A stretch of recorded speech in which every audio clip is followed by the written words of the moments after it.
I want to talk about this change theory that really made me lean into change with more confidence and trust. It's called 4 rooms of change. This theory was established by the professor Claes Jansson from Stockholm University from the 90s. The essence of 4 rooms of change is, when we engage with life, there is an underlying principle, how change happens and how we go through different stages and how that movement is stringed together by a single direction circulation: inspiration, contentment, denial, and chaos, and going back to inspiration. In my mind, this is not 4 rooms. This is 4 seasons. Like when the spring comes, that's when the inspiration comes. Everything wakes up, new opportunities, new energy, full of passion, full of this upward movement.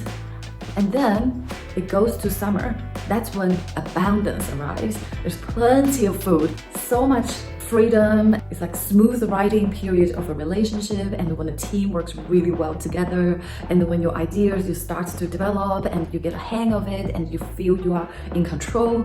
That's the summer. But everything changes. Everything changes in life. People change, circumstances change.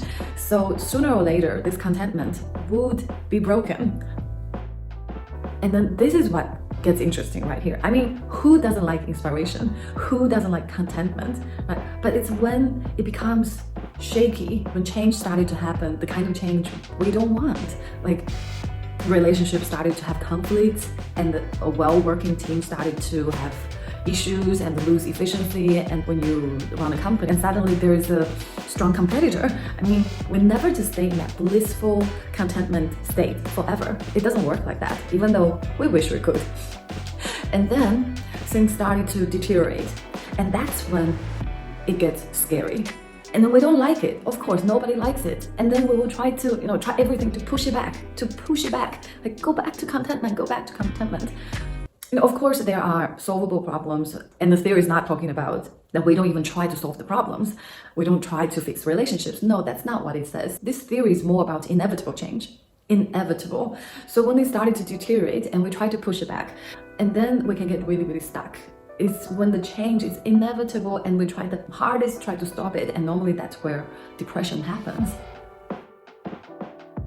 But then the thing is, this cycle, it only goes one way. It only goes one way. So there's no point pushing it back. But the more important thing is to accept it, face it. Yes, we are going into winter. It's okay, because winter is not bad. Winter is necessary. Winter is good. Winter has life.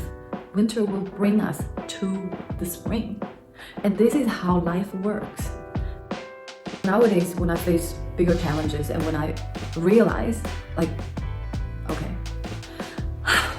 autumn has arrived, I have to let go. I have to let go of summer. But then, if we know this theory, we have to trust. Just stay with it. Stay with it. Spring will come. It will. And this is the wheel of life. This is how life works. And just trust it. And also dare to stay in the pain, stay in the chaos, stay in the conflict. And that's where the magic happens. And the winter is where life is being created, right? Like underneath the snow, there is life. And sooner or later, there will be a shoot coming out from the snow. And spring arrives in our lives. Just trust it, because it will.